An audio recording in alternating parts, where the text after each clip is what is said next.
Sawadee-kap, hello and welcome to Daily Wisdom, Walking the Path with the Buddha. Today is our group learning program and we're in chapter 20 of our book, Developing a Life Practice, The Path That Leads to Enlightenment. This chapter is titled Animal to Human, The Evolution of Our Consciousness.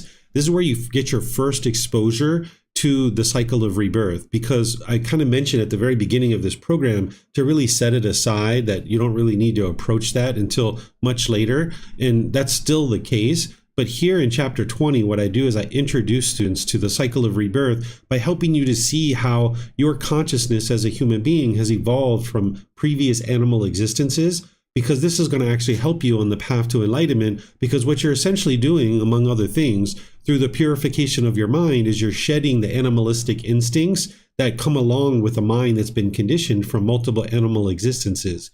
And now that you're in the human world, training your mind to get to enlightenment, if you can spot the things that you're doing that are much more animalistic, you can actually shed those things, becoming a better and better human being. Because right now you're not an animal, you're actually a human being, but oftentimes the unenlightened mind functions very much like an animal. So I'm going to help you to be able to see that in a way that you can independently verify. And I'm even going to introduce you to the 5 realms of existence and help you to understand kind of an introduction to this cycle of rebirth. So welcome to all of you guys. Nice to see you in class, whether you're in Facebook, YouTube, or Zoom, or whether you're listening to this on the replay. Welcome to everyone. We're going to start our class with a meditation like we typically do. I'm going to chant to ease us into meditation. You guys are welcome to join along in the chant if you like. Then I'm going to come in with some guidance to be able to guide you during the meditation. But then there's going to be that period of time where it's just quiet, and then we'll come out of the meditation with some more chanting. And that's where I'll actually start today's class. So if you'd like to join for meditation, you might pull up a meditation cushion or however it is that you like to position the body during meditation. And then I'll just start with the chanting, which you guys are welcome to join in on. Arahang Samma Sambuddho Bhagava Otang Bhagavanang Abhivateyami Savakato Bhagavata Tammo Dhammang Namasami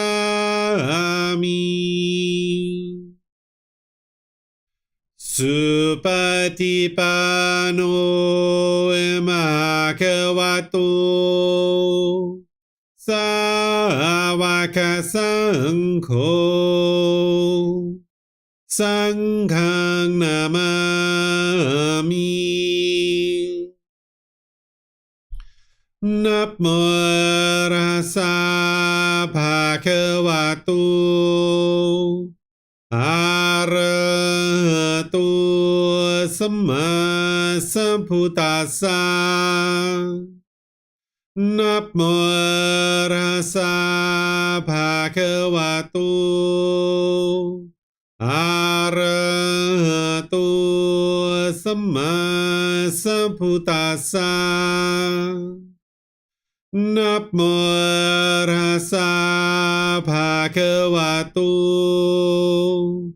Arahato Samma Sambuddhassa Iti Piso Bhagava Arahang Samma Sambuddho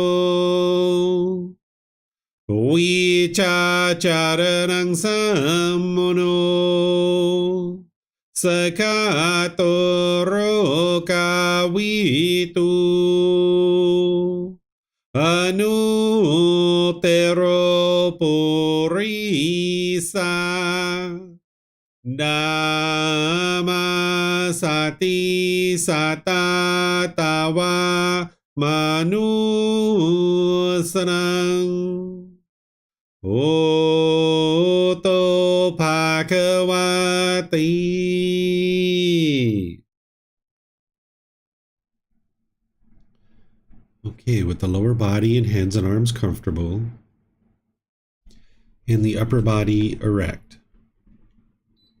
Just close the eyes and start breathing in through the nose and out through the nose. Here you're just looking to establish the breath. A nice, natural, steady, consistent breath. Not forced or controlled. Just a gradual inhale through the nose, experiencing the full breath. And then whenever you're ready, exhale out through the nose. Breathing in and out. Breathing in and out.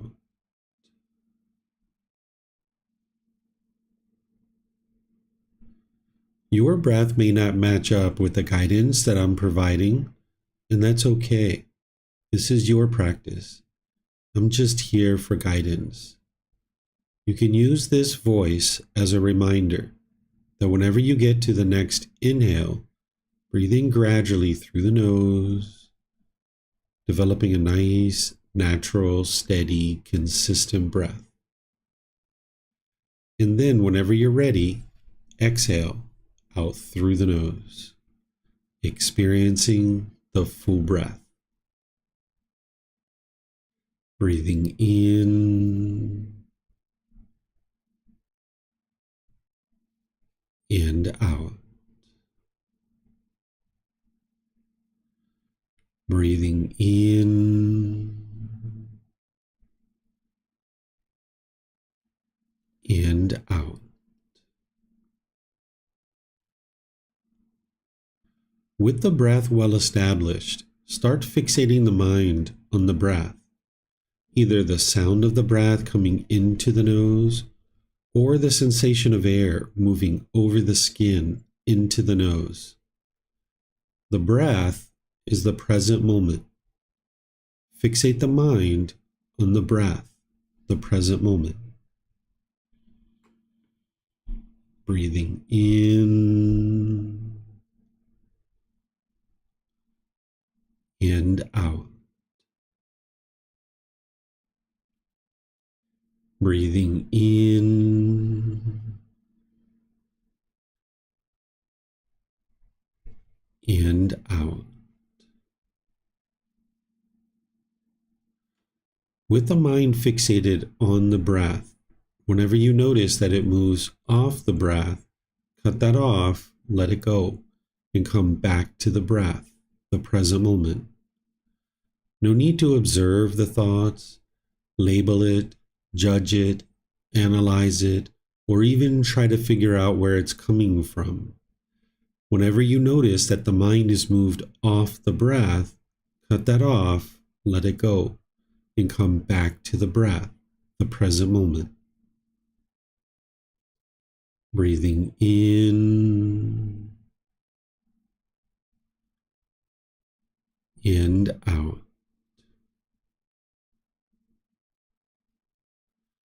Breathing in and out.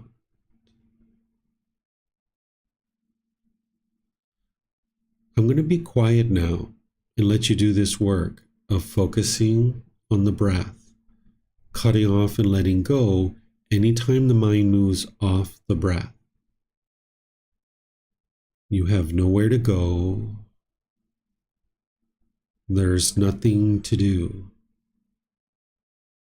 No one needs you right now. This is your time to focus on the breath. Breathing in and out.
อะระหังสัมมาสัมพุทโธมหาเกวาโอตังมหาเกวันนังอภิวาเตมิสวากขาโตมหาเกวัตตาธัมโมธัมมังนามัสสามิสุปฏิปันโนมหะคะวะโตสาวกสังโฆสังฆังนามามินะโมตัสสะภะคะวะโตอะระหะโตสัมมาสัมพุทธัสสะนะโมตัสสะภะคะวะโตอะระหะโตสัมมาสัมพุทธัสสะนะโมตัสสะภะคะวะโตอะระหะโตสัมมาสัมพุทธัสสะอิติปิโสมะคะวะอะระหังสัมมาสัมพุทโธวิชาจารณังสัมมโนสคาโตโรกาวิตุอนุเตโรปุริสาดามาสติสัตตาตาวามนุสนังโอโตภะคะวะติ Okay, if you guys would like to slowly make your way out of meditation. Once again, welcome to all of you guys. Nice to see everyone in class today. Welcome, whether you're joining us for the first time or you're joining us regularly. Today's topic is all about helping you to understand this evolution of our consciousness from animal to human. And I'm going to share some things with you guys as I typically do in all of our classes. And then I'm going to pause at a couple of different times and open up to any and all questions that you guys might have. As you have questions, you can put those into the comment section of Facebook, YouTube, or Zoom, or you can raise your hand electronically in Zoom, unmute your microphone, and ask any and all questions that you like.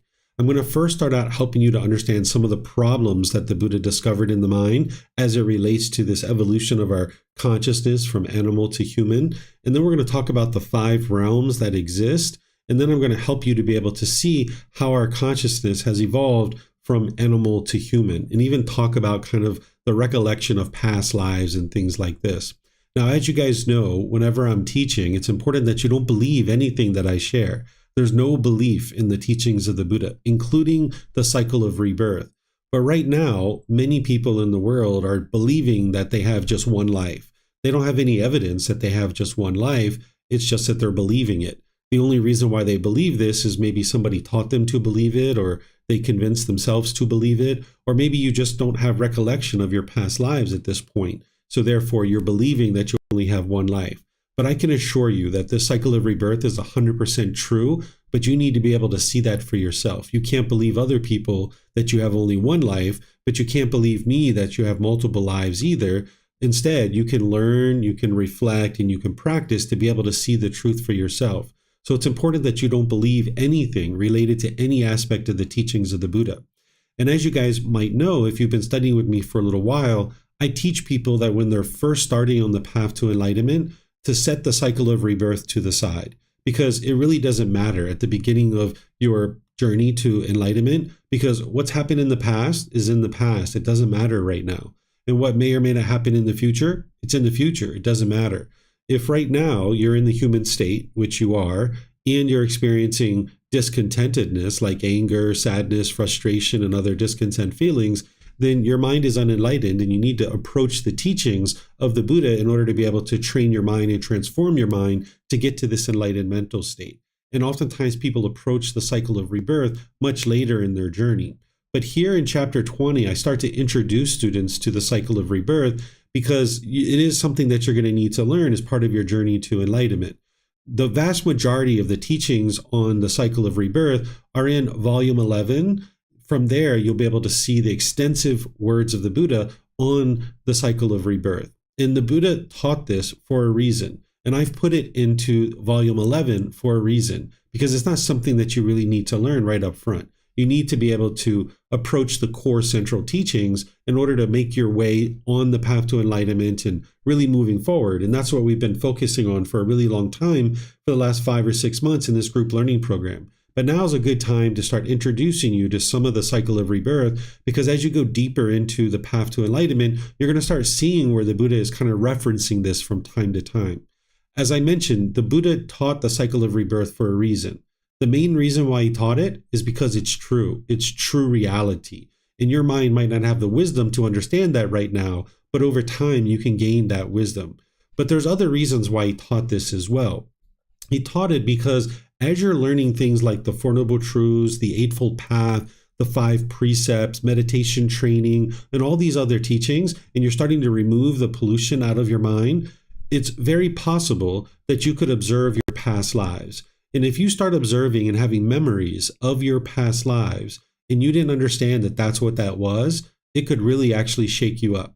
So if you started having these vivid memories after clarifying some of your mind and purifying some of your mind of you being murdered, and you start having these vivid memories of something like that or something else, and you didn't know that that was your past lives, it could really shake you up.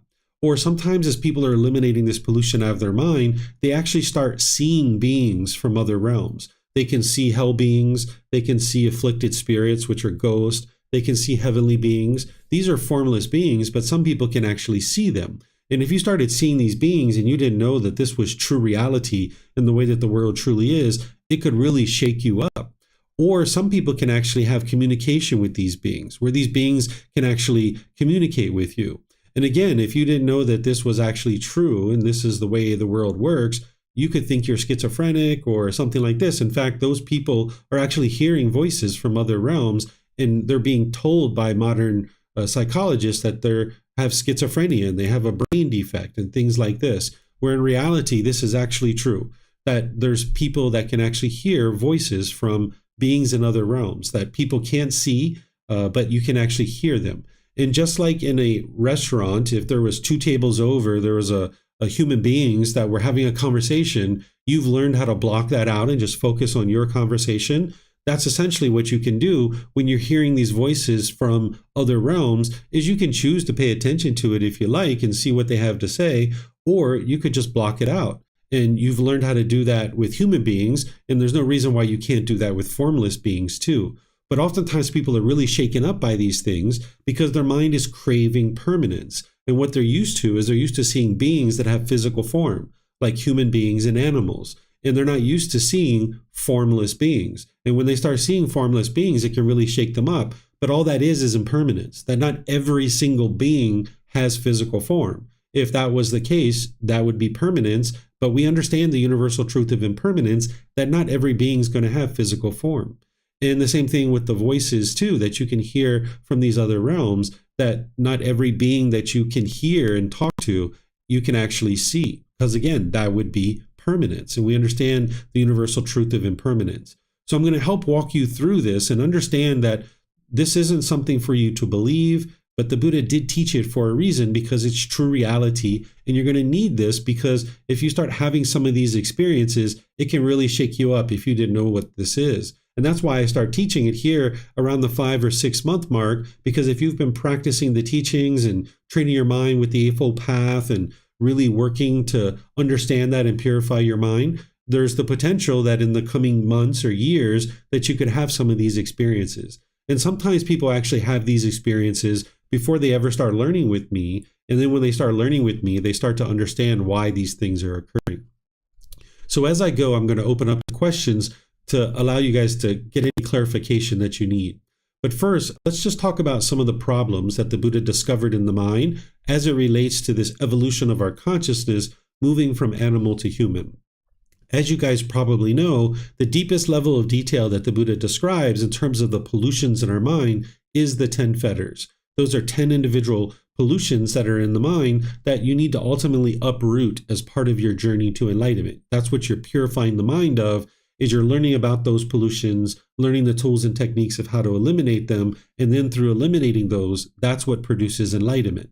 Early on, you're learning about all the foundational teachings, which are ultimately going to help you eliminate those 10 fetters, but ultimately you will need to know those 10 fetters. And that's what I teach in some of the other retreats and programs and things like that. They're called fetters because during the lifetime of the Buddha, they would attach a fetter to your ankle if they were trying to keep you trapped in a particular area, like a prisoner. They would basically attach a shackle and a chain and a ball around your ankle, and you would be in this field, and now you would be confined to that area. Where today we put prisoners in jail cells and prison cells and things like that, during the lifetime of the Buddha, they would attach a fetter to your ankle. So the Buddha refers to these 10 individual pollutions as fetters because it's keeping the mind trapped in the unenlightened state.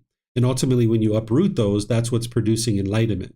When we talk about these from a higher level, we talk about them as the 3 poisons or the 3 unwholesome roots or the 3 fires. And each of those 10 fetters bubble up to this higher level of detail. And I taught this back in chapter 8 of this group learning program, where I described craving, anger, and ignorance, sometimes referred to as greed, hatred, and delusion. What the craving is the longing, the yearning, the chasing after the objects of your affection, having this unquenchable thirst, trying to form your inner feelings based on whether you acquire this thing or not. If the mind gets what it wants, what it expects, what it's longing, yearning for, there's pleasant feelings like happiness, excitement, elation, thrill, exhilaration, euphoria. But if there's mind isn't getting what it wants, then it gets these painful feelings like sadness, anger, frustration, irritation, annoyance, guilt, shame, fear, stress, anxiety, and others. And this is very painful for the mind to experience. And it's coming from one's own mind, because oftentimes we blame the feelings that we experience in the unenlightened state on other people. Because there's ego in the mind, we think that we're so good and so wonderful and everybody else is the problem. We're lacking this wisdom to understand what's really truly going on in the mind. So we just blame everybody else around us, thinking that everyone else is making us angry. So when we have these cravings, we're going to sometimes get what we want because the mind can chase and chase and chase and sometimes get it. In other cases, you can't get what you want because of the universal truth of impermanence. Things are constantly changing. But the mind in the unenlightened state is craving permanence. So I've given you various examples to help you understand craving, desire, attachment, wants, and expectations. And if anybody needs any of those examples, I'm pleased to share that with you to help you understand it more. But as this craving is in the mind and you're sometimes getting what you want with pleasant feelings, and other times you're not getting what you want and you're getting painful feelings, then that anger is arising, the hostility, the bitterness, the harshness. And what the mind does, because it's experiencing these painful feelings, is it firmly believes the problem is external. So we will tend to push people away in the unenlightened state. This is called aversion, where you're pushing people away or you're pushing the situation away. You might have done this with friends or family or coworkers, thinking that that's going to solve the problem. But you can see that that hasn't solved the problem because you still get angry, you still get annoyed, you still get frustrated. If that was the real problem, when you push those people away, you wouldn't be angry anymore, but you still experience those emotions. The other thing that you'll do is you might be bitter, harsh, and hostile through your intentions, your speech, and your actions. This is like an animal growling and roaring at another animal, trying to fear it into doing things your way. And this is where it's coming from, is our animal existences. Our mind has been conditioned to think that that is the way to conduct ourselves. And we growl and roar at this other human being, trying to convince them to do things our way through our hostility and our bitterness, because the mind's trying to get its cravings fulfilled. You might have been in knockout, drag out fights with people around you where you were trying to adamantly convince them that what they were doing was causing you to be angry, and they had to stop doing what they were doing, or else you were going to continue to be angry. You might have felt justified in your anger and your harshness and your bitterness. But when you come to understand that it's craving, desire, attachment that's causing these anger to arise and this bitterness and hostility, you realize that it's very unwise to be bitter and harsh and hostile to others. And you would be interested to shed that animalistic instinct of being bitter and harsh and hostile and growling and roaring at other beings, because it's just causing harm in your relationships and it's pushing people away from you. Or the third thing you'll do when this cravings exist in the mind and this anger is arising and you don't understand that your own mind is causing this, is you might put your expectations on people and try to control them and force them to do things your way. And this isn't going to work for you. As long as you're doing this, where you're pushing people away or the situation away, that you're being bitter, harsh, and hostile, growling and roaring at people, or putting your expectations on people, you can't live harmoniously with all beings. It's only a matter of time before the people around you do something that you don't want them to do. And now you become bitter and harsh and hostile and argumentative and damaging your relationships. And where this is all coming from is what people sometimes refer to as ignorance or delusion or confusion or misunderstanding. The way that I like to refer to this is the unknowing of true reality. Because the word ignorance is like a derogatory word, and a Buddha, an enlightened being, wouldn't refer to people in a derogatory, degrading way. Instead, this is a lack of wisdom. This is the unknowing of true reality, the confusion and misunderstanding that the mind has. Because the mind doesn't understand what craving, desire, attachment is, what it wants and expectations are, because it doesn't understand that this anger and hatred and bitterness is coming from within your own mind, it continues to stay stuck in this cycle of experiencing the same things over and over and over and over again, because the mind lacks wisdom to see true reality of what's actually happening. So things keep going around and around and around and around over and over and over again. So that's why on this path to enlightenment, your goal is to cultivate wisdom, because when you cultivate wisdom, you will eliminate your ignorance or your unknowing of true reality, and now you'll be able to see true reality. And when you understand the true problem, you can apply an actual solution that's going to fix it. But as long as there's this ignorance or unknowing of true reality in the mind will continue to crave, it will continue to get angry, it will continue to push people away, be bitter, harsh, and hostile to people, and struggle in your relationships, and struggle within your own mind as well. So while we call it craving, anger, and ignorance, it's really because of ignorance that craving and anger continues to exist in the mind. If it wasn't for this ignorance, craving and anger would already have been eliminated. So that's why your ultimate goal on this path is to cultivate wisdom and not believe anything. Because with belief, you don't know what's true or false. You would like to get to wisdom where you can see true reality for yourself. So this is part of the problem that the Buddha discovered in the unenlightened mind. In the unenlightened human mind functions very much like an animal. And an animal's mind functions very unenlightened because their mind isn't very well cultivated. So just like an animal, because of its craving, will hoard things, it will hoard food, and it will hoard resources, being very selfish. That's the way the unenlightened human mind does as well. We will hoard our food, or we will hoard our money, or we will hoard our clothes or our jewelry, or we will hoard our friends and try to keep our friends close to us and not allow other people to interact with them. This is the craving, the holding on. This is the hoarding that the mind does. And then when somebody comes into our territory, like if you think about the way that we have our houses and things like this, we put a fence around our house and this is our territory. We're going to mark our territory. Just like an animal goes around and urinates and puts its scent in different places, human beings will mark out their territory. This is my land. And now when somebody encroaches on that, when another human being encroaches on that, now they're bitter and they're harsh and they're hostile and they might growl and roar just like an animal. And where this is coming from is the ignorance or the unknowing of true reality, where we don't have to function that way.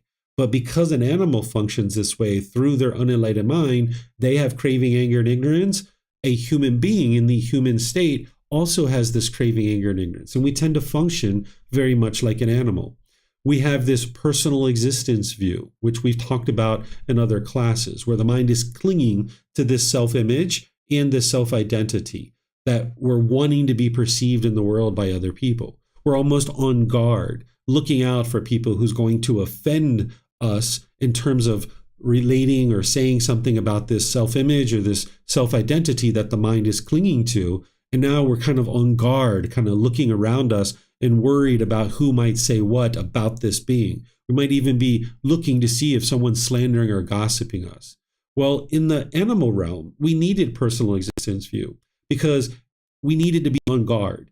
If we were a deer out in the middle of a field grazing and we weren't aware of the surrounding forest and that there could be predators lurking in the forest, we wouldn't be able to run when we notice that there's a predator coming. We wouldn't have been able to survive. So we needed this personal existence view in the animal realm in order to survive. But here in the human realm, we don't need this, but our mind retains it. And also something like conceit, which we've talked about recently. Conceit is the measuring and comparing, putting yourself above people or below people. It's the arrogance, the pride, the boastfulness, where you might think that you're superior or inferior to others. And then when you make yourself superior, you look down on other people and talk to them in a certain way. Or if you feel that you're inferior to others, you might look up to people with such awe that you're shaken up when you're around them.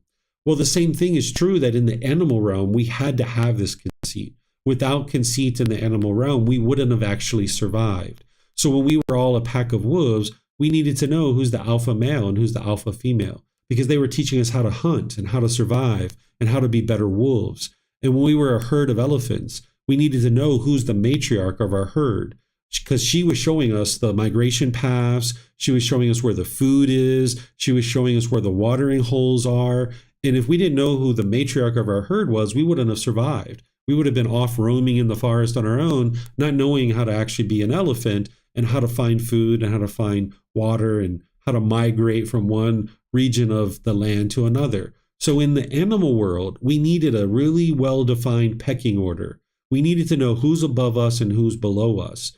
But here in the human realm, our mind is conditioned from those animal existences. And what we tend to do with this conceit is we go into a social environment and we look for this pecking order. Who's above us and who's below us? And this is exhausting because the mind has to go into this environment and you have to have conversations with people about, hey, what's your job? Where do you work? What kind of house do you have? What kind of car do you have? What kind of clothes are you wearing? What kind of jewelry do you have? Right? And there's this constant pecking order that the mind's looking for because it's trying to figure out who's above me and who's below me, because the mind is used to this pecking order from our animal existences.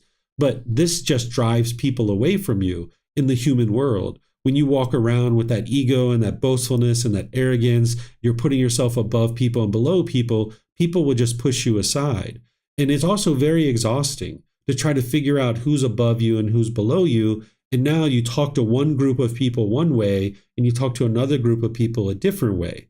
And now if you're in mixed company, your mind has to constantly switch. Is this person below me, meaning I have to talk down to them? Or is this person above me and I have to talk in such awe and admiration to them because I want something from them?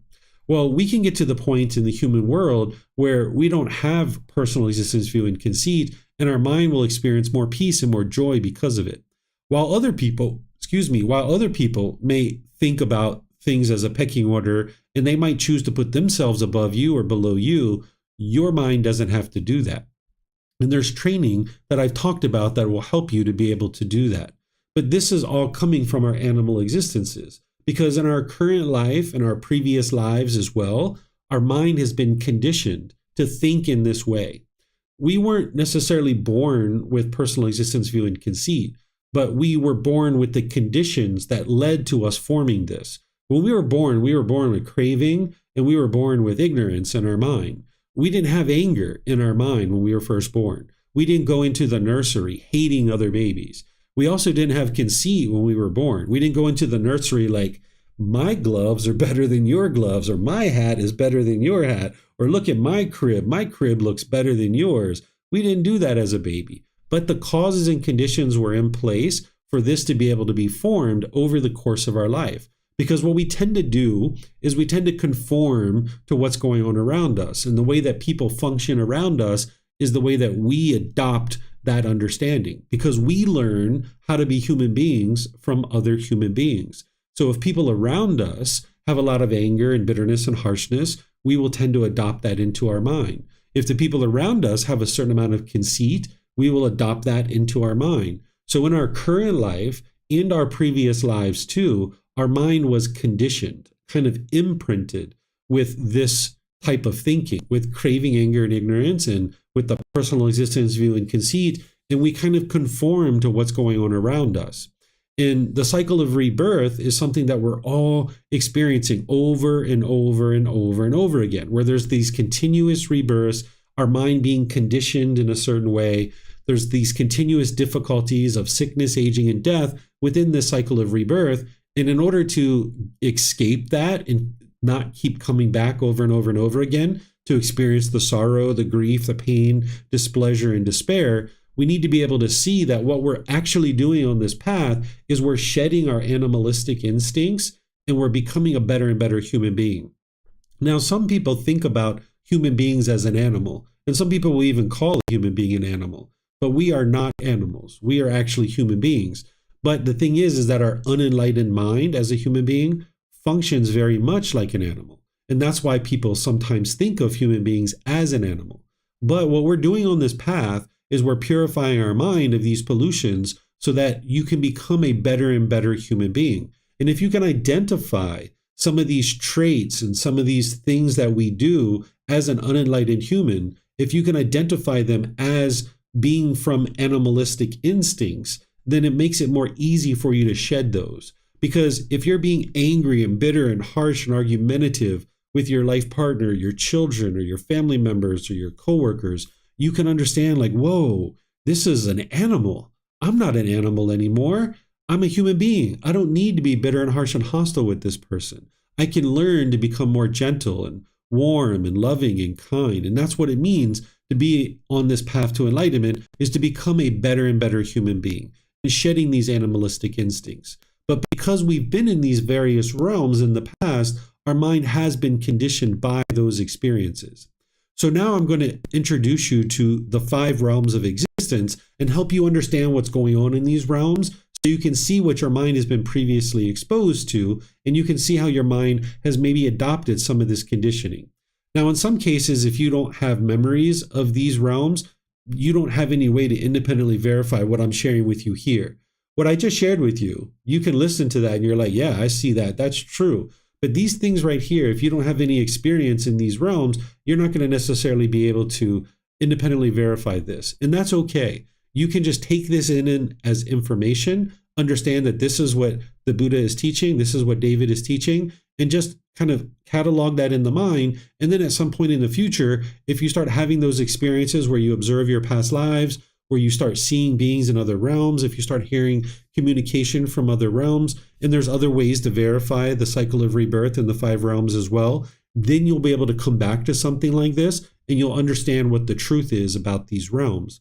Because in volume 11, chapter 105, I go through 17 different criteria that help you to understand how to independently verify the cycle of rebirth. But that's not something that you need to approach right now. It's in volume 11, chapter 105 for a reason. So what I'm going to share with you right now is just information to help you understand these realms, and then don't believe it. You can just understand it as information, and then in the future, you might have the opportunity to confirm these things. But nonetheless, I'm going to open up to questions when I get to the end of this part, so to see if you guys have any questions on anything I've been sharing. And then I'll share some more things with you as well. So the first realm that I'll talk about is called the heavenly realm. This realm, these beings are formless beings. They don't have physical form.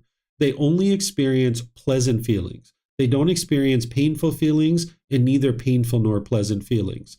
They can cultivate their consciousness to attain enlightenment, but oftentimes they lack motivation and enthusiasm to do so because they're complacent, because they only experience pleasant feelings. Those painful feelings, and neither painful nor pleasant feelings that we experience in the human realm, tend to be built-in motivation for us to make our way to enlightenment, because we don't like those feelings and we would like to get away from them. But in the heavenly realm, those beings don't experience those feelings. They only experience pleasant feelings. So therefore, they tend to be fairly complacent, lacking motivation. This heavenly realm is not permanent. even though you might have been taught that or exposed to that belief, there's no evidence at all whatsoever that that realm is actually permanent. That's something that people are believing. But instead, you can understand the universal truth of impermanence. You can look around the world around you, and you can see that there's constantly impermanence everywhere around you. You won't be able to find anything around you that is permanent. And that's how you can know the truth, that this heavenly realm is impermanent. Beings are being reborn in and out of that realm all the time. It's not the ideal existence because of the complacency that an individual can experience. The goal of this path to enlightenment is not to die, go to heaven, and live there permanently. That's not possible because that realm isn't actually permanent. Beings can be reborn in and out of that realm at any particular time. It is an impermanent realm. In fact, people who typically are believing that the heavenly realm is permanent, they oftentimes teach about this being of Satan or the devil that was kicked out of heaven, right? That's oftentimes what they're taught. Well, right there, you can see that the heavenly realm is not permanent. Because if the heavenly realm was permanent, then nobody would ever leave the heavenly realm. So there's lots of conflicts like this and various things that people share. And it's important for you to be able to see the truth, that through the universal truth of impermanence, you can see that none of these realms are actually permanent. Not only the heavenly realm, but the hell realm is not permanent either. So then there's the human realm, which you're probably most familiar with because you're experiencing that existence right now. In the human realm, we experience pleasant feelings, painful feelings, and feelings that are neither painful nor pleasant. We can cultivate our consciousness to attain enlightenment. That's one of the big benefits of being in the human realm. And we tend to have motivation to do so because we don't like those painful feelings. We don't like those neither painful nor pleasant feelings. We have the ability to get to enlightenment and we tend to have more motivation, but it's really up to us to decide whether or not we're going to get to enlightenment or not. In all senses of the word, this is the ideal existence because now we have the ability and we have the built-in motivation to be able to get to enlightenment. But sometimes people don't have the motivation to get to enlightenment. They just stay stuck in that darkness and that disgruntledness and that sorrow. They don't even know that there's something better out there, or they're not even willing to do the work to consider actually improving their consciousness. But in the human realm, we do have that ability. Then there's the afflicted spirit realm. Some people might think about these beings as ghosts. They experience painful feelings and feelings that are neither painful nor pleasant. They cannot cultivate their consciousness enough to attain enlightenment, but they can cultivate it enough to move up into the human realm or into the heavenly realm. They have extensive amounts of craving, desire, attachment to people, places, and possessions. This is why people will sometimes say that my house is haunted or something of this nature.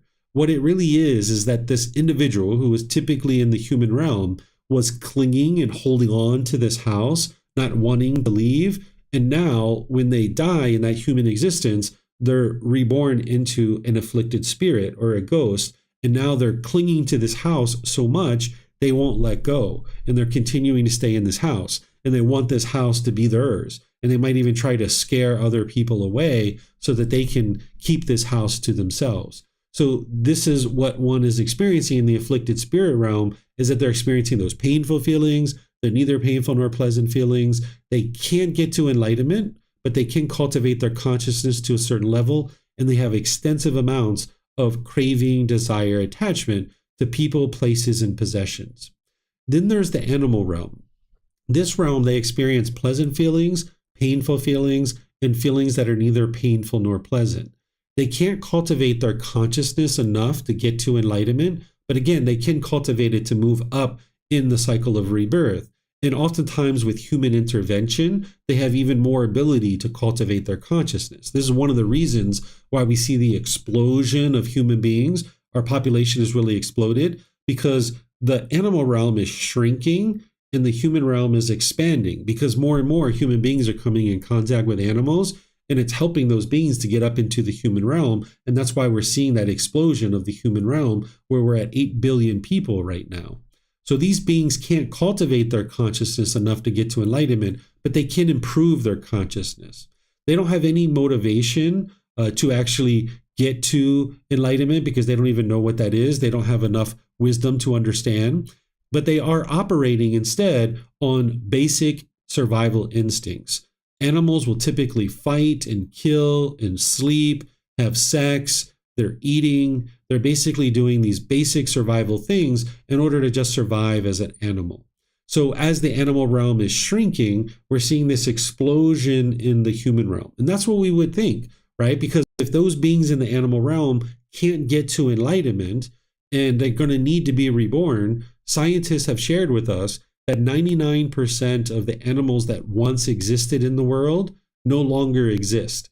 The animals that we see in the world, that's only represents 1% of the animals that once existed. So if that animal realm is shrinking, those beings are going to have to go somewhere because they have to be reborn. So we would think that, yeah, we should see an explosion of our human realm. That's what we're seeing. So that actually is supported in what we see in the world, and that's what's supported in what we understand about the cycle of rebirth.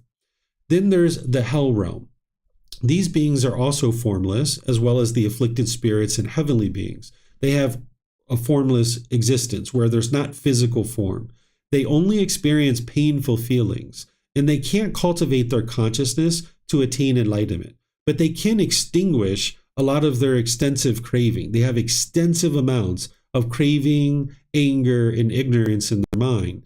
And they have an opportunity in the hell realm to extinguish a certain amount of that to be able to then be reborn up into higher realms. And once again, this realm is not a permanent existence. Sometimes people talk about it as a permanent existence.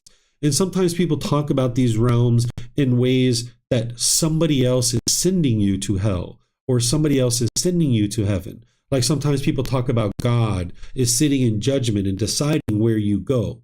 This isn't actually true. It's your own decisions that are leading to any particular result that you experience in this life.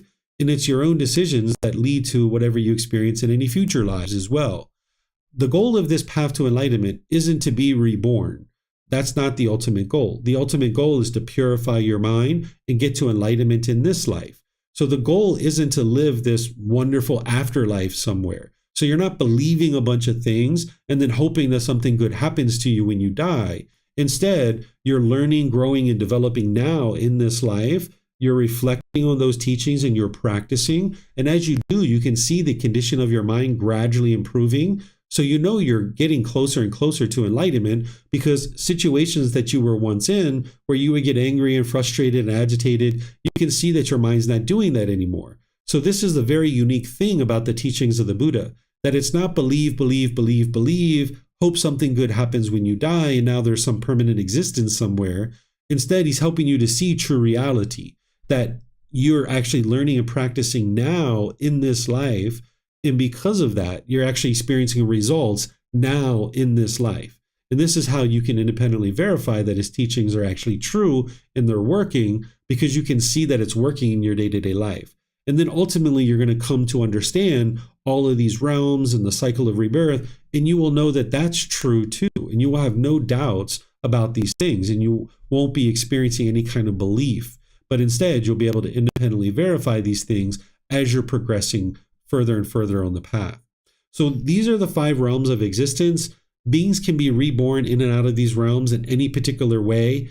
It's very rare, but hell beings can be reborn straight up into the human realm. They can be reborn up into the heavenly realm and things like that. This is how you can understand how beings are being reborn into the world, is that there's some beings who come into the world and they're quite peaceful, they're quite joyful, they're quite pleasant and polite and respectful. But there's other beings who are born into the world who turn out to be serial murderers. And they're actually maybe at the age of 11 or 12 or 16 or 18 already showing signs of being a serial murderer.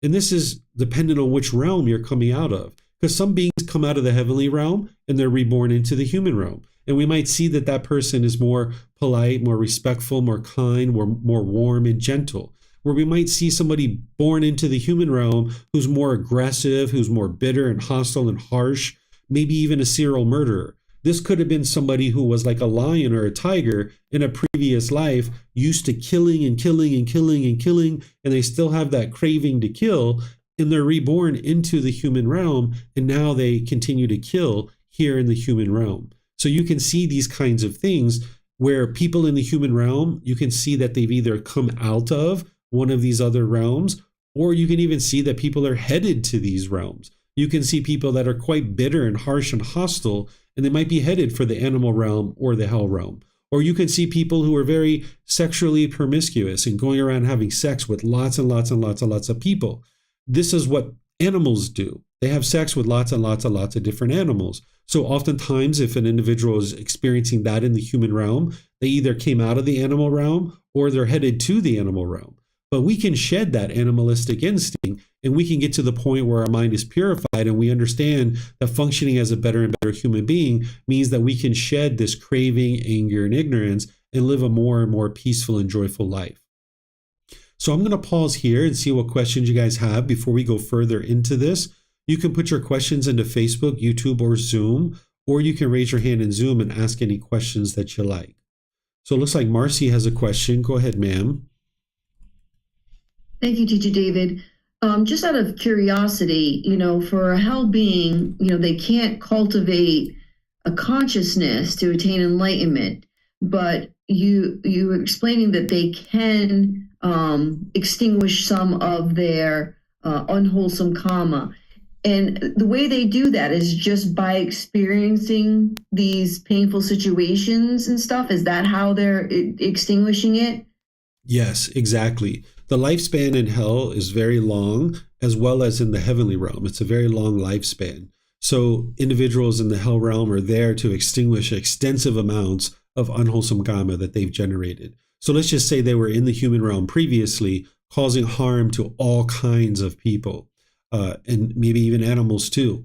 And now perhaps they're reborn into the hell realm, and from there, they're now experiencing a significant amount of pain because that's what they've actually inflicted on other beings through their interactions and their bodily actions in the human realm. So now they're going to go down into the hell realm in order to experience that. And then once they extinguish a certain amount of that unwholesome karma, they will then be reborn in either animal, afflicted spirits, human realm, or heavenly realm, because now they've extinguished enough of their karma that they can now have an increased opportunity to get to an existence where they can potentially cultivate more wisdom. Essentially, what the mind's doing is it's coming back over and over and over and over again in order to cultivate wisdom about this world. That as long as you lack wisdom about this world, the mind's holding on to this world, unwilling to let it go, that it needs to cultivate wisdom of this world so they can learn to let it go. And now you can escape the cycle of having to continue to come back over and over and over again.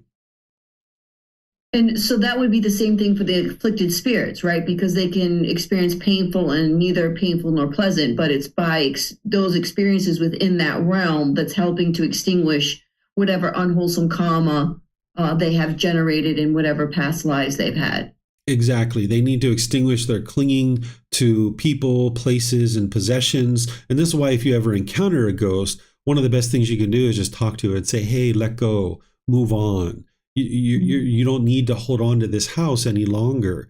Let go so you can move on to a better existence. You can kind of talk to it in a polite and friendly way to help it to understand, like, hey, just let go, move on, because it doesn't understand that. And that's why it's in that afflicted spirit realm. And my last question, Teacher David, these hell beings and afflicted spirit beings, can they sometimes, make contact, tempt you to do things that are unwise? Would they be almost like disciples of Mara in a sense? Would Mara be able to work through them to perpetuate, or to try to entice human beings to make unwise choices? Yes, as long as you're not in the first jhana or higher, you can be influenced by Mara or beings working on Mara's behalf. And hell beings and afflicted spirit beings are working on Mara's behalf. But what you choose to do is your choices. They can't force you to do anything. But with your lack of wisdom and your lack of mental discipline, they can influence you. Just like a friend. Like if you had a human being and this human being said, hey, Marcy, you want to try some cocaine? And you're like, yeah, let me try that. It's still your decision to either try it or not. They can't force you to have cocaine. So the same thing is true about these hell beings and afflicted spirits. They can influence you through kind of presenting things within your own mind or, in day-to-day life. But whether you choose to do those things is your choice. And that's why the cultivation of wisdom to know what's wise and unwise is so important. Because if you don't understand what's wise and unwise, you can easily be tempted in one direction or another. And the same thing is true about heavenly beings too. They can influence you towards wholesome things. And as you become more and more awake, those beings will more and more be in your life to be able to help you to be able to see what would be wise in any given situation. Okay. Thank you very much. I appreciate it, Teacher David. Yeah, you're welcome. Looks like Paul has a question, so go ahead, sir. Hi, David. My question is, can someone achieve enlightenment without accepting or experiencing the cycle of rebirth or the 5 realms of existence? Is it possible to get there, to get to enlightenment without, and I know I'm not talking about believing. I know you don't say believe, but accepting and or experiencing this, is it still possible for a person to become enlightened? The word accept is just another word for the word belief, because someone hasn't independent. Well, then let's find another word. Hold on. Let's find another word. Let me finish, Paul. Let me finish. Okay. Let me finish. The word accept is just another word for the word belief, because an individual hasn't actually independently verified these things. As you're learning and growing on the path, it's important to stay focused on the core central teachings. You haven't even had an opportunity to do that yet, where you deeply get into training your mind through the Eightfold Path. But then once you've done that, and you're going to see that those teachings are true and they're actually working to improve the condition of your mind, a year and a half, 2 years, 3 years, however long down the road, that's the time to approach the cycle of rebirth. And at that point is the right time to independently verify this. You wouldn't be able to experience enlightenment until you understand the natural laws of existence. And part of the natural laws of existence is understanding the cycle of rebirth. But you're not doing that through believing or accepting. You're doing that through independent verification. And there's enough teachings that you have not yet been exposed to that you don't have the wisdom of how to independently verify this right now. So remember, there's 17 different criteria in different ways for you to independently verify this, but you haven't actually studied those teachings. So therefore, you're not going to be in a position to be able to have a decision of whether you have confirmed the cycle of rebirth in these 5 realms or not. But in the future, you will be able to get to that. But now isn't that time for you. So another way to say it is a person must independently verify the 5 realms and the cycle of rebirth in order to become enlightened. They must independently verify it, or they'll never get to enlightenment.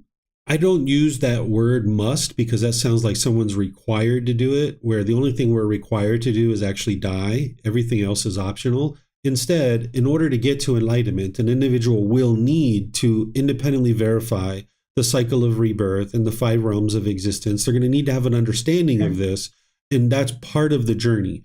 But oftentimes people will have a lot of trouble with that if they try to put it right up front. And that's why I suggest people to put it to the side, that this isn't something that is typically understood in Western culture, because people are believing that they only have one life. And as long as you hold on to that belief and you hold on to that perception, you're never going to understand the cycle of rebirth and the 5 realms of existence. But as you learn how to let go, and that's what your mind needs to do with the Eightfold Path, and part of the Eightfold Path is practicing the intention of renunciation, where you're training your mind to let go. You need to be able to understand that you have certain false beliefs in your mind right now. Otherwise, you wouldn't experience anger and frustration and sadness and all these other discontent feelings. And as long as you hold on to what you currently believe, you will never get to the truth to understand the wisdom of what's truly going on in this world. But rather than approach this up front, you would be wise to address the Eightfold Path and learn that first. Really get that well underway, because that's what's going to train your mind to be able to let go of some of these false beliefs. And as you're letting go of all these other false beliefs, not related to this one, but all these others, and you start seeing the improvement to the condition of the mind, you will have more confidence to realize, you know what? the Buddha's teachings that I've learned so far have led to this improved consciousness, and you're seeing all these improvements in the condition of your mind in your life. I have confidence that he didn't just slip in the cycle of rebirth. He didn't just teach all this truth about all these other things and be like, aha, I got you. I slipped in the cycle of rebirth on you, or the 5 realms of existence. So you can gain this confidence through learning his core central teachings and seeing the improvement to the condition of your mind. And then when you get to the point that your mind's ready to approach the cycle of rebirth and understand it, that's the time that you need to do that. You don't have to do it. You're not required to do it, but you need to do it in order to make your way to enlightenment. Okay, I thought that's how I was trying to express it. Need to, because I know it's not belief and it's not accepting. It's need to. Yeah. So I'm not going to give up just yet, because I'm going to do the Eightfold Path and see where that takes me, and trust that down the road, I'll have some evidence of what you're saying. But how is it that modern science hasn't uncovered any of this stuff? Because modern science would not agree with any of this. These 5 realms and these. I'm not talking about religion here. I'm talking about modern science. They don't back this up. There's no evidence of this. Yeah, well, when you get independent evidence on your own to be able to see these things for your own benefit, you'll be able to see that it's true. So, for example, I've verified each one of these realms, and the things that I'm sharing with you here, I've observed past lives, and so has the Buddha. Now, keep in mind that the Buddha was a prince destined to become a king, and he stepped away from those royal riches to be able to share these teachings to help others get to enlightenment. You don't do that if you just are believing things, right? Like, he absolutely had a complete shift in his consciousness to be able to know that he got to enlightenment and then share that with other people. For me, I was a business person making plenty of money and living a certain lifestyle in terms of material possessions.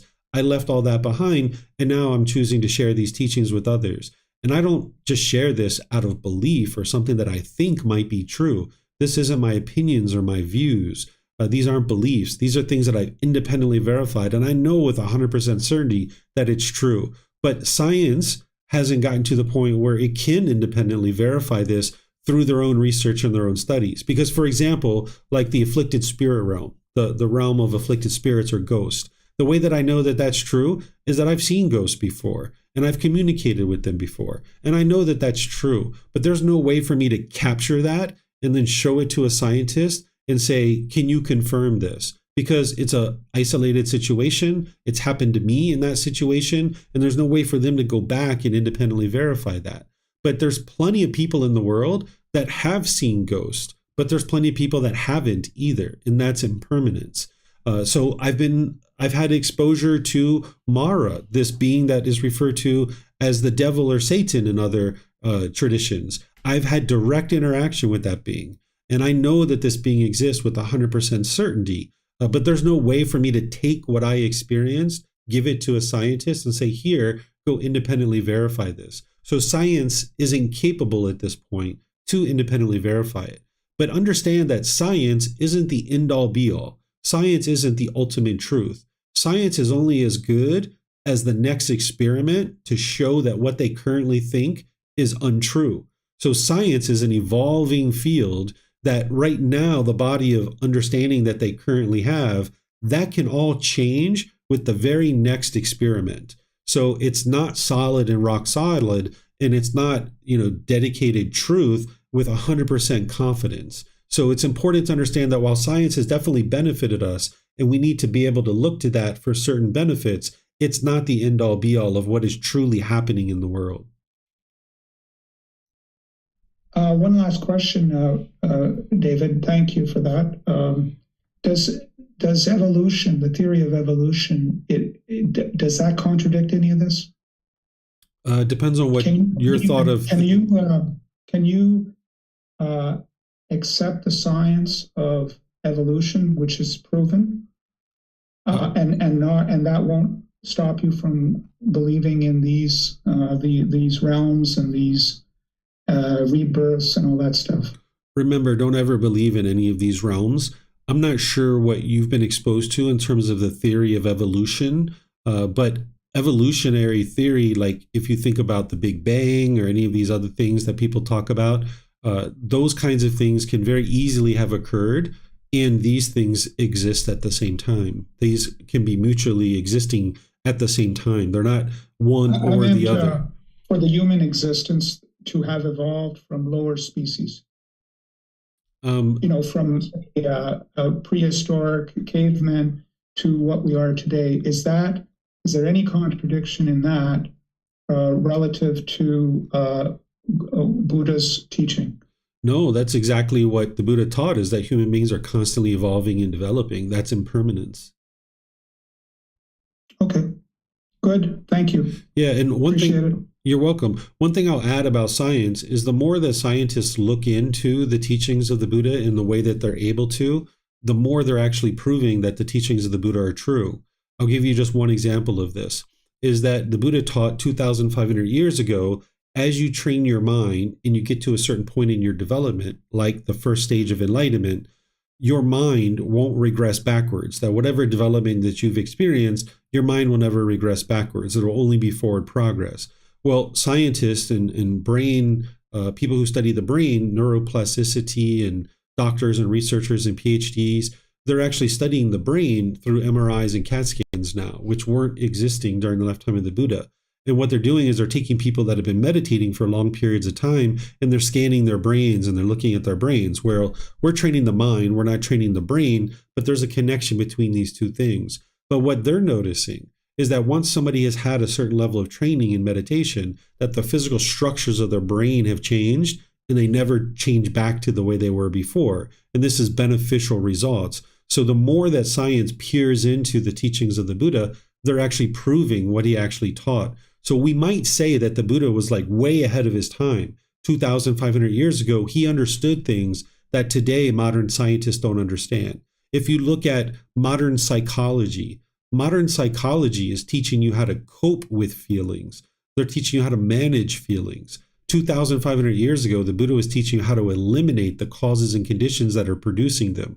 The average psychiatrist doesn't understand what is actually causing anger and sadness and frustration and these other feelings. So we can look at modern science, and while sometimes we think something new is better, what we are seeing is that actually what the Buddha taught 2,500 years ago more accurately described what we experience on a day-to-day basis now than even modern psychology. So it would be very unwise to just think that because of something's modern, because we call it science, because somebody has a PhD or wears a white jacket, that they must know what they're talking about. Because 2,500 years ago, this homeless individual who lived in rag robes and ate whatever people gave him as a donation, he had more wisdom about the human mind than even our scientists and researchers do today, 2,500 years later. So you can, the mind evolving, proven through science, or that there's no regression, but here you can regress. You can go back into a previous, you can be reborn in a lower realm. That's regression, is it not? That's for somebody who isn't in the first stage of enlightenment. By the time you get to the first stage of enlightenment, you won't be reborn down into the lower realms. There's no regression. Gotcha. Yeah, thank you. You're welcome. Mayuli has a question here on Facebook. She says, "Teacher, in Hell Realm, each day they are being tortured multiple times in various gruesome ways. Doesn't this mean they will most likely die each gruesome tortured and they are constantly being reborn in hell? Or they don't die from being tortured, but is just a long life in hell?" Yes, the last part, that because the body is formless, the being in existence is formless, they're not actually dying from the torture that they're experiencing. So it's a very long life, and they keep experiencing this painful experiences over and over and over again. Mayuli also asked, the Buddha uses the simile of sesame, of removing each sesame seed every 100 years until the cart is emptied. Is that the length of each hell realm? Or is that the length of the multiple times of constantly die in the hell realm and being reborn back in the hell realm? I hope my question makes sense. Yeah, what you're asking there, Mayuli, is how long is an existence in the hell realm. What the Buddha was talking about there with removing a sesame seed from the cart until it's empty, he was talking how long an eon is. During the lifetime of the Buddha, the highest number that they could count to was the 100,000th place. They didn't have the million and billion and trillion, and now we probably have gazillion and how many other higher numbers that we can count to. The highest number that they could count to was essentially the hundreds, thousands place. So the Buddha understood that the world was older than what they knew it to be. And he talked about how the beginning of the world was undiscoverable, that you can't discover when the world actually started. Now, in science, our best guesstimate is typically around 4.5 billion years. But some people date it as early as about 2.5 billion, and some people date it as long as 5.5 billion. Like, there's no consensus on exactly how old the world is. And that's what the Buddha taught 2,500 years ago. He said, you can't discover, it's undiscoverable, because none of us were there when it actually happened. So what the Buddha was doing is he was explaining how the world has been going on for multiple eons. And because he didn't have a number higher than essentially 999,999, he used the eon to describe this, which is an immeasurable amount of time. And that's what he's describing in that simile. And an individual who's born into the hell realm, they will live for multiple eons. The same thing is true about hell or heavenly beings, that they live for multiple eons. So in one eon is at least 100,000 years old, because that's how the highest number is that the Buddha could count to at that time. And he was describing the eon as longer than that. So that's what he used as a way to describe this infinite amount of time that was uncountable for them based on the numbers that they had at that particular time in their life. Okay, so it looks like Kristen or Ted has a question. Go ahead, guys. Hi, thank you, David. Yeah, I did. So I have a question about the heavenly realm and afflicted spirit and hell realm. I understand that you could hear these spirits, but if they don't have any physical form, how do you see them? Because they don't have any physical form, there's the ability to see them, because sometimes, people might call it like an apparition, right? Where, there's enough of things there to be able to see them. So even though it's formless, it's almost like a fog or a mist. That's the way that it looks. Okay. And then my last question is it safe to say that at some point in this existence that I've been in any one of these? I mean, obviously I'm in the human realm now, but is it possible that I've been in the other 4 realms at some point? Yes, we've all had countless lives. The Buddha describes it as the tears that we've cried in all of our previous existences equals more water than all the water in all the seas. And he even says, like, the blood that we had in those previous existences, he talks about the mother's milk that we drank in all those existences is more than all the water in all the seas. So we've had countless existences. Many of those are in the animal realm, and we're oftentimes evolving out of the animal realm into the human realm. But it's very likely that we've been in these other realms as well. It's just a matter of whether somebody has memories of those or not. Not every single being who makes their way to enlightenment will recall their past lives. But every being on the way to enlightenment does have the ability to independently verify the cycle of rebirth in the 5 realms through the things that I put in volume 11, chapter 105. But not everybody's going to actually observe exactly what their past lives were. So for me, like, I have recall of countless animal existences in 2 previous human existences. I don't have direct recall of being in hell or afflicted spirits or heavenly realm, but I must have been there because I know things about these realms that I shouldn't know, but I know them and I have memories of the things that go on in those realms, but I don't remember exactly what was going on in those existences. So different people will have different levels of recall about what's going on in these various realms. Thank you, David. You're welcome. All right, Marcy, you have a question? Yes, Teacher David. And I want to thank Kristen for bringing this up, but So I had an experience where it was a ghost or an afflicted spirit, but when it came to me, it came and it flashed the face of my brother, who had since passed away, who did not live a very wholesome life. But can they create like a picture for you? Can they create an image? Because I mean, to me, it clearly looked like Mitchell. I mean, it was just like boom in my face, and there's Mitch. I mean, it was dark, but the facial features were there. But it wasn't like it was just his face. It was just a face of my brother Mitchell. Was he alive at the time, or had he passed away? He had already been passed. He was murdered. Okay, so that was probably him. Okay. In his next existence.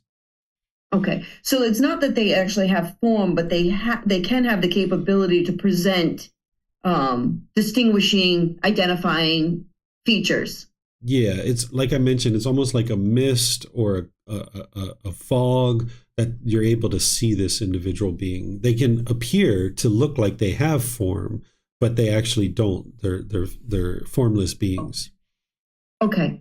All right. Thank you, Teacher David. I appreciate that. Yeah, you're welcome.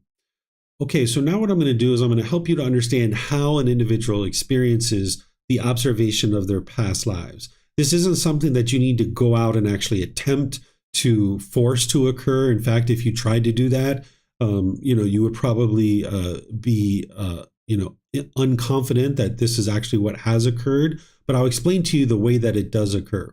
As you're learning and growing and developing on the path and you're eliminating the pollution out of the mind, you can have different memories of things that have happened in the past. If you've ever experienced deja vu, which some people have experienced, where you're doing something now and it feels utterly familiar to you and you know it wasn't in this life, but it feels utterly familiar to you. This is a residual memory coming to the surface of your mind. It can be 5 seconds, 10 seconds. Oftentimes people just push those things to the side and they don't think about it. But this is part of the evidence to help you see that the cycle of rebirth is true, because you wouldn't have those memories any other way. Like, you can't just insert those into the mind. If you're having memories of something that you're doing that feels utterly familiar and you know it wasn't in this life, this is the residual memories from your past lives. So the way that this is working is it's kind of like if you come out of your house and you look to the left and look to the right, you're looking at the street that you're on. Because you just came out of your house, you look to the left and you look to the right, and you can see the street that you're on really, really clearly. Right? So it's kind of like when your mind is untrained, you understand this particular life and you can look left and right and you can see this particular life. But when you're training your mind and you're eliminating pollution of mind, it's like moving to a higher vantage point. It's like moving to a higher consciousness. That's what you're actually doing. And when you move to that higher consciousness, to that higher vantage point, you can see more of what's going on in this life. And you can also see more of your other lives, how all these different streets connect and how all these towns connect to each other. So as you're purifying your mind and you're moving to this higher consciousness, it's not unlikely for somebody to experience the observation of their past lives. This can be, yes, through meditation, it can occur. You can start having vivid memories there. You can, as you're falling asleep at night or you're waking up in the morning, it can occur during dreams that you're having. It can occur just in the normal course of your life, just as you're riding on a bus somewhere, for example. You could potentially have a memory of something that's happened in the past. If you've ever met somebody and you felt utterly close to them instantaneously, as soon as you met this person, it's like, oh my gosh, like we must have known each other at some other time. This could have been somebody that you knew in a previous life, and now you're reconnecting with them in this life. And wow, they seem so familiar to you. And it's so easy for you to get along with this person. This could very easily have been somebody that you were close with in a recent previous life. So there's all this evidence that shows the cycle of rebirth. Some other things, like if you've ever known of like a child who's 6 years old, who has never seen a piano a day in their life, but they walk over to a piano and they can play masterful piano, even though they've never seen a piano a day in their life. This is the residual memories coming back to them from what they've done in previous lives. So there's these types of things and many other evidence in the world of the cycle of rebirth, and you just might not be connecting all these things. But in volume 11, chapter 105, that's where I explain it. There's even been surveys that kind of survey people who are in traditions that typically teach that there's only one life. Like I've seen a survey where they surveyed active Christians and they asked them, do you have just one life or are there multiple lives? And about 25% of Christians think that there are multiple lives. They don't necessarily know how to independently verify that, but that's what they think. In fact, if you look at Jesus Christ's teachings, a place where oftentimes people only teach that there's one life, Jesus Christ actually taught that there are multiple lives. People don't actually understand this. But when he was dying, he said, I will come again, right? He said, I will come again. This is rebirth, that he is going to be reborn again into a new life and teach new things for people to be able to understand how to create a better way of life. So Jesus Christ himself said, I will be reborn, essentially is what he said. There's also evidence that the Christian teachings at one time had the cycle of rebirth in them. And in 543 AD, there was a pope that was pressured by a king to take the cycle of rebirth out of Christian teachings. And this pope wouldn't do it. And that was like the main Christian teachings that existed during that time frame was Catholicism. And this king kept putting pressure on the pope to take the cycle of rebirth out of the teachings. And he wouldn't do it. So this king had the pope jailed and he was put in prison. And the pope sat there for 2 years before finally he relented and he decided to take out the cycle of rebirth out of Christian teachings. But he left one thing in, which was Jesus said, I will come again. And there you can see that there's the cycle of rebirth. So while people are believing that there's only one life, there's evidence to show otherwise that people aren't necessarily connecting. And it's important that you don't believe any of these things, but you look for the truth to be able to see the truth for yourself. You can even go back and look at what I just shared with you about this Pope being jailed and things of this nature, because the average Christian church and places like this, they don't teach these things because it conflicts with what they've been teaching for many hundreds of years, and they don't like to explain those conflicts. But there's many conflicts within the various traditions of what people are being taught, but people are believing like God is sending you to heaven or hell. People are believing that heaven is permanent or hell is permanent, where within their own teachings, there's conflicts there. People are believing that they only have one life, but they can see that there's a conflict in that, because how could Jesus come again if he only has one life, right? So there's a lot of different conflicts that people grow up with, and your mind stays conditioned to think that way, and you hold on to those things. But the more you peer into this and you train your mind and you eliminate these pollutions, you might start having some of these experiences, which are completely normal, where you start observing past lives, where you start seeing formless beings, or you start having communication with beings in other realms. And as you do, you can just maintain your stability of mind because you know that you're not causing any harm to these beings. And even if you see a hell being, an afflicted spirit being, or a heavenly being, you know you're not causing any harm to it, so it's not going to cause any harm to you, and you can stay steady and stable with whatever it is that you're doing. Now, in terms of helping you to better understand this evolution of your consciousness from animal to human, I've already shared with you that the vast majority of rebirths from the human or into the human realm are coming from the animal realm. And I've given you a couple of examples to help you be able to see that. The unenlightened mind is functioning very much like an animal, that the human mind in the unenlightened state tends to lack memory, just like an animal. It tends to lack memory. The human mind in the unenlightened state functions through a praise and reward system, just like an animal. An animal, if you praise it and you reward it, it'll continue to do that certain behavior over and over and over again, just like a human being. That's why we have certificates. That's why we have degrees. That's why we have appreciation or awards and things like this, because when we get that praise and we get that reward, we will tend to repeat that over and over and over again. Just like an animal, human beings in the unenlightened state, we learn from the pack of like species. So a monkey learns how to be a monkey from other monkeys. A wolf learns how to be a wolf from other wolves. So just like all these other animals, human beings are learning just like these other animals, that we learn from the similar beings, that we have instinctive behaviors as a human being, but we also have learned behaviors. And it's those learned behaviors where we're cultivating wisdom, and we can shed the animalistic instincts.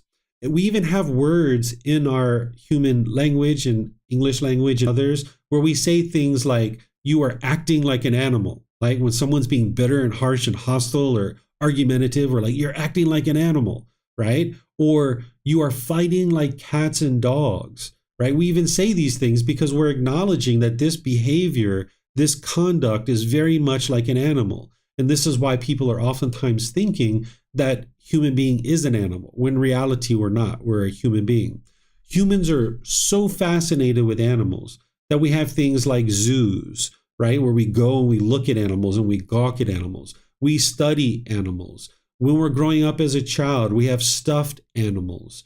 We sleep with animals. We have animals as pets. We bring them into our homes and we sleep with them in some cases. We even wear animal prints on our clothing and things like this. You can see that humans are just so fascinated with animals because our mind has experienced multiple animal existences. Our mind has been conditioned that way. And now in this human realm, even though we're now human, we have this overwhelming fascination with animals.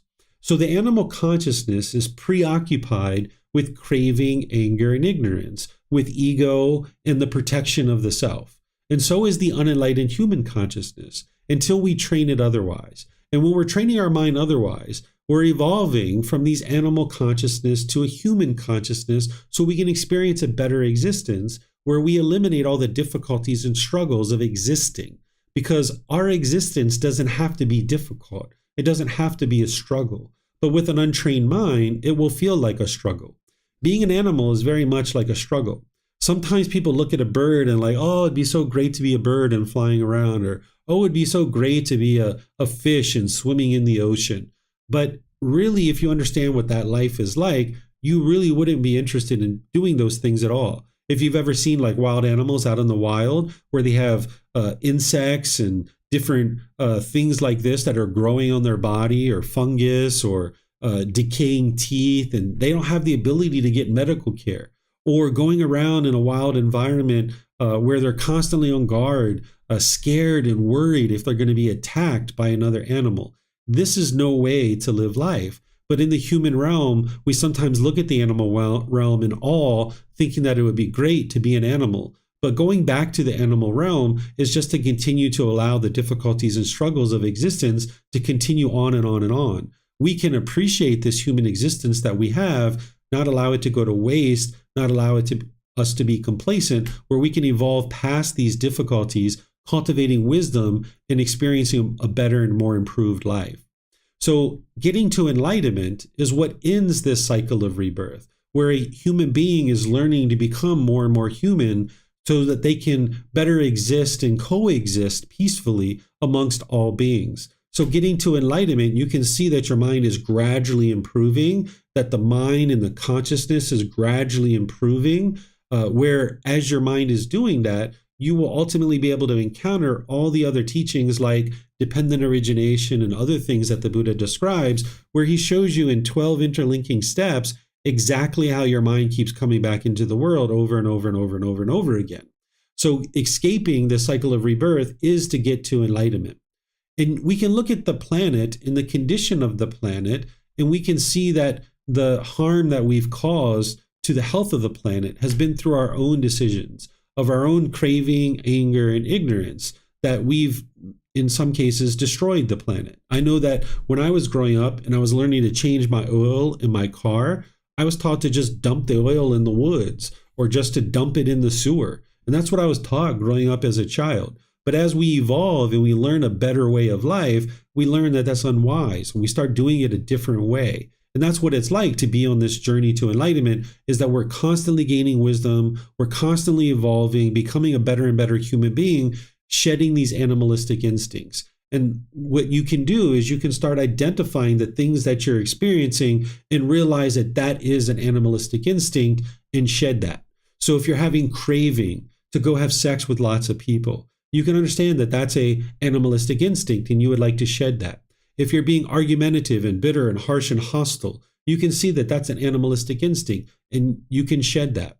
If you're hoarding things, if you're like holding on to your relationships and trying to block other people from doing certain things with your life partner or your children, and you're trying to hoard them, maybe like a mother bear protects their cubs, you might notice that you as a mother or a father are protecting your cubs. And you can understand that there's a way to do these kinds of things wisely as a better and better human being, that we don't need to revert to our animalistic instincts. So if each human being is choosing to walk towards the light, they will experience improved results in their life. But we could also choose to walk towards the darkness. It's our choice of whether we walk towards the darkness or we walk towards the light. We're walking in either direction, and it's our choice of which direction we walk.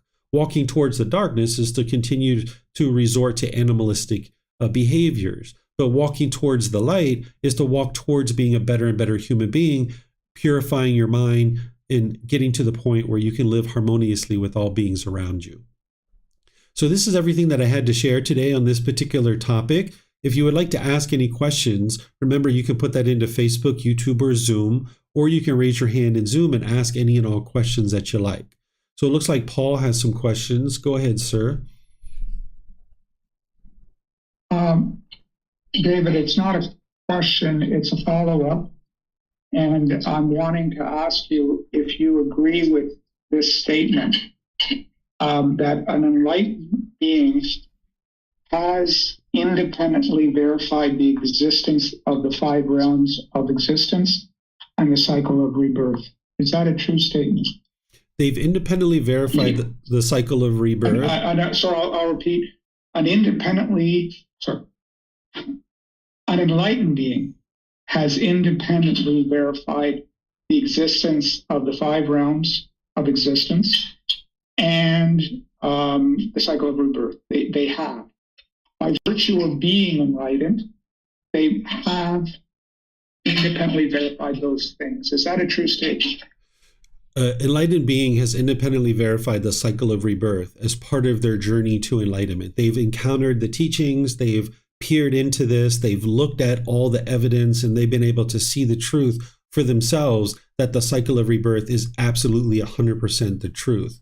Whether they've independently verified each individual realm is going to be based on their own unique experiences. Not everybody is going to see or have communication with heavenly beings, even though they're enlightened. Not every being that is enlightened is going to see afflicted spirits or have communication with them. And not every being is going to see or hear and have communication with hell beings. But they will be able to verify the human realm, of course, and the animal realm, but they won't necessarily have had the experiences to actually see the heavenly realm, the afflicted spirit realm, or the hell realm. But they will know that the cycle of rebirth is 100% true because they would have verified teachings such as dependent origination. That's the teachings that the Buddha provides to help you be able to see the cycle of rebirth in ultimate clarity. But that's a teaching that you approach later. It's in volume 5. By the time you get there, you'll be able to learn dependent origination, which is helping you to open up to understand the cycle of rebirth.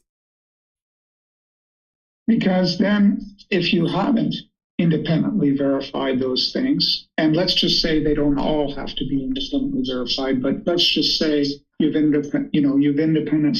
have not independently verified all or some, you cannot then achieve enlightenment. And I don't want to use the word must. I know you don't like that word, but on the flip side, if you haven't verified those things, then you cannot achieve enlightenment. That's not what I said. Statement? That's not what I said. It's important. Okay. It's important for you to listen and understand what I'm sharing. That what I shared based on the response to your question is that every enlightened being would have verified the cycle of rebirth on their way to enlightenment, because there's teachings that the Buddha gives you that are very clear that helps you to be able to independently verify that. But that's not something you approach at the beginning because you're not going to understand it at the beginning. Then in terms of the 5 realms, some people will have verified all 5 realms based on their experiences, and some beings won't have. But they can still get to enlightenment without having seen a heavenly being or without having seen a ghost or seen a hell being and things of this nature. Okay, but they have to have at least seen something, or they have to have at least independently verified some of it, or else they could never accept it. I mean, they'd have to have some way of verifying it, and if they don't, then they don't get enlightened. Because they must. I mean, the word is not must, but they will have verified those, because by definition, they can't be enlightened without having at least verified some of it. Like the deja vu example. I mean, everybody's experienced deja vu, right? But how do you go from experiencing deja vu to believing that that's something that is independently verified as being proof that there is these 5 realms? You're mixing up a whole bunch of cycle of rebirth and all this stuff, you know? You're mixing up a whole bunch of stuff, Paul, and you're putting some things in front of you that are otherwise going to block you from being able to get the actual benefit of the path to enlightenment. First of all, not everybody has experienced deja vu, because that would be permanence if that was the case. Yeah. So not everyone has experienced deja vu. The second thing is that you're asking me 2 different questions, and I'm answering those 2 questions independently, but then you're combining them together and drawing a conclusion on them. And that's going to lead you down a path of misunderstanding, which is what you're currently experiencing. So I'm just going to state it again so you can hear it very clearly, and be sure you listen and don't combine it. That an individual who has gotten to enlightenment would have independently verified the cycle of rebirth. But not every single person who has gotten to enlightenment will have verified all 5 realms of existence. I understand. Thank you. It's clear. Okay. All right, good. All right, so we have a question coming in from Mayuli on Facebook. She says, "Teacher, I have discussed with you in the past that I have independently verified all the 5 realms, but I have not yet been able to see this being in the previous life. But this being is sometimes able to feel or know how certain realms beings function. Not sure if that's part of residual memories or not." So here Mayuli is describing, and you might benefit from this, Paul, that, Mayuli is saying that she's verified the 5 realms of existence. She understands that they're all 5 realms, and she's had direct experience within all these 5 realms, but she hasn't observed her past lives. And Mayuli, not everyone's going to observe past lives, and that's just kind of what somebody can do, is they can get to enlightenment without having observed their past lives. That's still a possibility, because not everyone's going to experience that. Whether your memories of those realms were your past lives or not, that's something that you need to peer into. I can't tell you that. And in terms of this whole past life things and the 5 realms and the cycle of rebirth, a teacher is never in a position, or should never put themselves in a position, where they're telling a student what they are or are not experiencing. So like, I would never come to you, Mayuli, and say, "Oh, that is your past life," or "I know that you were this being in a past life." Because some beings can actually see other people's past lives. That is possible. There's cases like that where, like, I could observe perhaps, Mayuli, that you've had certain past lives in the past, but it's really unwise for me to come and tell you that, because that can really throw off your mind. If you're going to have those memories, you need to be able to have those yourself and sort that out for yourself, where I can't tell you whether what you experienced are from your residual memories or not. You have to figure that out for yourself. All I can do is point you in the direction and show you and tell you and explain to you what is possible and what somebody can experience. And then you've got to sit with these things and look at what you're experiencing and decide for yourself what it is that you're experiencing. And that's where you verify the truth. Because otherwise you would just be believing what I'm saying or accepting what I'm saying, instead of being able to see it for yourself and cultivate wisdom. Okay, Marcy, looks like you have a question. Thank you, Teacher David. So previously I had a friend who had said that they were in a situation, their child had been abducted, and they had gone to the house to rescue the child. This person that did the abduction was had a lot of mental anguish. But anyway, in the situation, there was a shotgun on the floor. And he said when he went to go reach for that shotgun, he felt pressure on his shoulder and he just stopped and didn't touch that. And at the time, I just, didn't really make anything of that. But understanding the cycles of rebirth in these different realms, could that have been a heavenly being kind of reaching out to him and saying, don't touch that gun? That's not. And actually, it ended up benefiting him a great deal, because when the shotgun actually ended up being used, he didn't have any residue on his hand, and that's what freed him from the situation. He wasn't, arrested or anything. But could that have been like a heavenly being applying pressure? Do they have the ability to be able to do that? Yes, they do. And God has the ability to do those kinds of things too. And these are the kind of examples that some people have had experiences with and some people just haven't. So for someone who's had that experience, they can know that that's what those things are.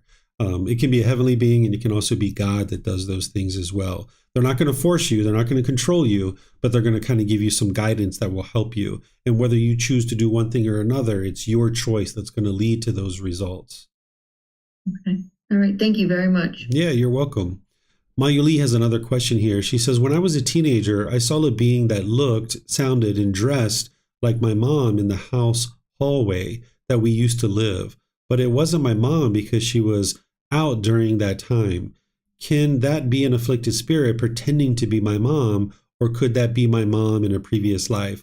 It could be any of those things, Mayuli. I couldn't tell you for sure. Again, this is those kinds of situations where you were in the experience and you're going to have to discern what it was or what it may not have been, because it's not really up to me to be able to tell you that. I know you're just kind of asking for guidance, but just understand that as a teacher, I can't tell you because I wasn't there. And that's the same thing like what Paul was asking about with scientists. The scientists can't go and independently verify that. Where I'm sure, Mayuli, you know with 100% certainty that the afflicted spirit realm exists because you've experienced it. But as a society as a whole, or as a scientist, they can't go and independently verify that unless they've actually experienced it themselves.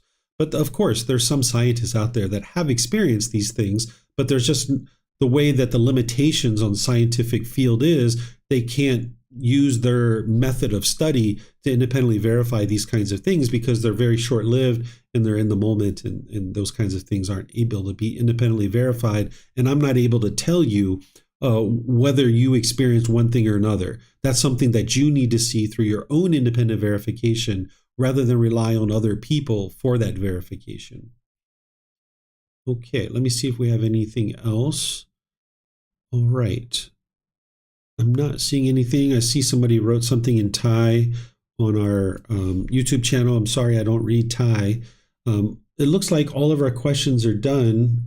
What I'm going to do is just thank all of you guys for coming. Thank you for your questions. Thank you for your interest to learn and grow and develop on the path. Pleased to share these teachings with you guys and help you guys along the path. As I mentioned at the beginning, there's nothing here to be believed, but at least this is an introduction to you to start thinking about these things, because if you've been practicing the Eightfold Path in detail, you might be getting to the point where you start having some of these experiences, and you'll know what they are when you start experiencing them. That's why the Buddha taught this. He didn't just slip something in. He's not teaching any belief or anything like that. He's teaching the way that the world truly is. And for those of you guys that have had some of these experiences, you can see that what the Buddha is teaching is accurately describing what you experience. And for those of you guys that haven't had those experiences, don't be surprised someday if you do start having these experiences, and you'll know what these things are.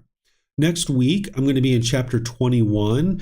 This is a chapter that's all about the health of our planet. In fact, we're going to have a nice discussion amongst ourselves like we did way back at the beginning of the group learning program when we had some discussions. It's not going to be necessarily me teaching, but more of a discussion for all of us to interact with each other and have a great experience together. So if you'd like to join for that class, I'm going to be teaching it next week on Sunday at 9 a.m. and 9 p.m. Thai time. Tomorrow, I'm going to be starting a Foundation in the Path to Enlightenment course, like I do each first full week of every month here in Chiang Mai. I'm going to be starting tomorrow at 9 a.m., where I'm going to be teaching all the foundational teachings. So you're always welcome to attend that either live or through the recordings. And then next week, we have the Pali Canon English Study Group on Saturday, and then the group learning program on Sunday. We have about another, essentially about 7 to 8 weeks before I restart the group learning program all the way from the beginning, We're going to be restarting it on June 1st. So if there's friends or family members that you have, or friends that are interested in learning the path to enlightenment, they can start at any time, but June 1st is a great time to start because that's the very beginning of the start of the group learning program. And some of you guys might actually decide to do it again, perhaps. So just understand I'm going to be restarting on June 1st, which is a Sunday. So whatever you decide to do today, have a very lovely and wonderful rest of your day. Perhaps we'll see you guys in a future class. Be well and take care. Sawadee ka.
Thank you again for watching.